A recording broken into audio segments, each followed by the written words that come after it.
চুলের গোড়া শক্ত, মাথা ঠান্ডা, চুল মজবুত, সিল্কি এবং সাদা চুল কালার করার জন্য এই পদ্ধতিটা আপনারা অবলম্বন করতে পারেন। ঘরের কিছু ফেলনা জিনিস দিয়ে এই রেমেডিটা তৈরি করে নিতে পারেন, আর এটা কিন্তু মাথা ঠান্ডা রাখার জন্য প্রচুর উপকারী। আসসালামু আলাইকুম, বড় আপার লাইফস্টাইল থেকে আমি বড় আপা মাকসুদা বলছি। আপনারা সবাই কেমন আছেন? আমি আলহামদুলিল্লাহ ভালো আছি। আজকে কিছু ঘরোয়া উপকরণ দিয়ে আপনাদের মাথার জন্য একটা রেমেডি তৈরি করে দেখাবো, যেটা আমার মেয়ের জন্য আমি তৈরি করেছি। এই দেখুন, বাজার থেকে অনেক পেঁয়াজ কিনে নিয়ে এসেছে, আর পেঁয়াজ কেনার পর অনেক কিন্তু এখনকার পেঁয়াজ অনেক নষ্ট হয়ে যায়, তো কিছু পেঁয়াজ এই যে ছিলে রেখেছে। তো ছিলা সেই ফেলনা জিনিস থেকে এই যে দেখুন আমি এখানে উঠিয়ে রেখেছি। তো সেই জিনিসগুলো দিয়ে আজকে আমি রেমেডি তৈরি করব। তো দেখুন এই যে পেঁয়াজের এই অবস্থা, এইসব পেঁয়াজ থেকে কিন্তু বেশি দিন রাখা যায় না, তো এর চেয়ে ভালো কেটে ফ্রিজে কিছু ফ্রোজেন করে রেখে দিন। কারণ অপচয় করার চাইতে যদি ফ্রোজেন করে রেখে দিয়ে আপনাদের অপচয় বেঁচে যায়, সেটাই আমি মনে করি ভালো। তো আমার হাজব্যান্ড এগুলো বসে বসে সকালে বেঁচেছে, ঈদের আগে এগুলো এনেছিল।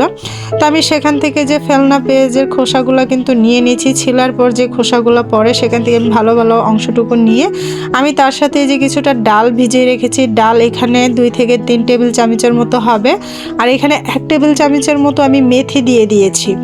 এই মেথি, পেঁয়াজ, ডাল আর তার সাথে আরও একটা উপকরণ আমি দিব, আপনাদের সেটাও দেখাচ্ছি। তো বাকি মেথিটা কিন্তু এই যে আমার মেয়ে এই বোতলে ভরে রেখেছে, আমার মেয়ের জন্য আমি তৈরি করে দেব। এখন এই যে দেখুন, এখানে কিন্তু খুব বেশি না, 10 টাকার মেথি। তো আমার কিন্তু গাছের মেহেদিও নিয়ে নিয়েছি, সেটা দেখেছেন, বলতে ভুলে গেছি। আমার একটা ছোট্ট গাছ থেকে কিছু মেহেদি পেরেছিল আমার মেয়ে, তো মেহেদিটাকে মাথায় দিয়ে দিয়েছি। এতে করে চুলের গোড়া শক্ত, মজবুত, হেলদি, সিল্কি, এবং যদি বয়স্ক মানুষরা দেয় তাদের সাদা চুল কালার করতে এবং মাথা ঠান্ডা রাখতে কিন্তু এগুলো খুব খুব উপকারী। আর মেহেদি পাতার তো গুণে ভরপুর, এর কোনো গুণ বলে শেষ করা যাবে না। আর আরেকটা কথা, এখানে পেঁয়াজ ব্যবহার করা হয়েছে। এই পেঁয়াজও কিন্তু চুলের জন্য কম উপকারী জিনিস না। এই পেঁয়াজও কিন্তু চুলের গোড়া শক্ত, মজবুত এবং সবচেয়ে বড় যেটা হলো খুশকি দূর করতে প্রধান কাজ করে। তো আমি কিন্তু এই যে সবগুলো ব্লান্ডারে দিয়ে ব্লান্ড করে নিচ্ছি, আর সব কিছুর উপকারিতা আপনাদের সাথে শেয়ার করছি যতটুকু আমি জানি। তো আমি কিন্তু এখন সামান্য পানি দিয়ে এগুলো ব্লেন্ড করে নেব একদম ভালো মতো করে। তো আমি এর মধ্যে আরও একটা জিনিস দিয়েছি, যেটা হলো মেথি। আর এই মেথি যে কতটা উপকারী চুলের জন্য সেটা তো সবাই জানেন। আর এই মেথি কিন্তু চুলের গোড়া শক্ত, মজবুত, সিল্কি এবং চুল পড়া রোধ করে। এখানে যতগুলো উপকরণ আছে প্রত্যেকটা উপকরণ চুলকে মজবুত, শক্ত এবং চুল পড়া প্রতিরোধ এবং সিল্কি সব কিছু করতেই কিন্তু সাহায্য করে। এটা প্রত্যেকটা জিনিসের গুণাগুণ রয়েছে প্রচুর পরিমাণের। আর ডালটাও কিন্তু চুলের জন্য অনেক উপকারীও একটা জিনিস। মুসুর ডালটা অনেকেই মাথায় দেয়। তো বন্ধুরা, আমি এখানে যে কটাই জিনিস নিয়েছি না কেন সবগুলোই কিন্তু চুলের জন্য বেশ উপকারী। আর এই যে কথা বলতে বলতে আমার কিন্তু এটা ব্লেন্ড করা হয়ে গেছে, দেখো এরকম হয়েছে। এটাকে আমি প্রায় 3 থেকে 4 মিনিটের মতো সময় ধরে একটু ব্লেন্ড করেছি, আস্তে আস্তে 1 মিনিট 1 মিনিট করে, যাতে এর ভিতরে ডালটা কিন্তু আমি খুব বেশিক্ষণ হয় নাই, মাত্র 5 মিনিট হয়েছে ভিজিয়েছেন। মেথিটার সাথে সাথেই দিয়েছিলাম, দিয়ে বেশিক্ষণ সময় রাখিনি, কারণ আমার হাতে সময় ছিল না। এটা দিয়ে মাথায় দেওয়ার পরে একটু দিয়ে তো ওয়েট করে আবার গোসল করতে হবে, তো আমি এটা ওয়েট করিনি। আপনারা একটু ভিজিয়ে দিতে পারলে সেটা আরও বেশি উপকার পাবেন। তো এই তো দেখুন এই যে কি সুন্দর হয়েছে, এরকম হয়েছে দেখতে, থিকনেসটা এরকম। আপনারা চাইলে আরও পানি কম দিয়ে আরও গাঢ় করতে পারবেন, তবে চুলের মধ্যে দিতে গেলে এরকমটাই দরকার।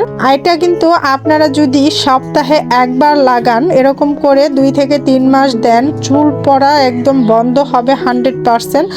আর একটা চুলও কিন্তু ঝরে যাবে না, আর মাথার মধ্যে খুশকিও থাকবে না। পেঁয়াজের রস খুশকির জন্য কিন্তু দারুণ উপকার করে। আর পেঁয়াজের রসটা এমনিতেও যদি চুলের গোড়ায় দিতে পারেন সেটা কিন্তু অনেক অনেক উপকার করে। এই তো আমার মেয়ের জন্য আমি নিয়ে নিয়েছি, অতটুকু আমার মেয়ের মাথায় দেব আর এতটুকু রেখে দেব। তবে এটা কিন্তু রাখা হয়নি, পরবর্তীতে আমার শাশুড়ি আর হাজব্যান্ডকেও দিয়ে দেওয়া হয়েছিল, তো পুরোটাই শেষ হয়ে গেছিলো। আর এই যে এতটুকু আমার মেয়ের মাথায় দিব। তো দেওয়াটা আর আপনাদের সাথে শেয়ার করিনি, দেওয়ার পরে আপনাদের সাথে শেয়ার করব, কারণ ক্যামেরা ধরার জন্য তো একজন প্রয়োজন, তো ক্যামেরা ধরার কেউ ছিল না।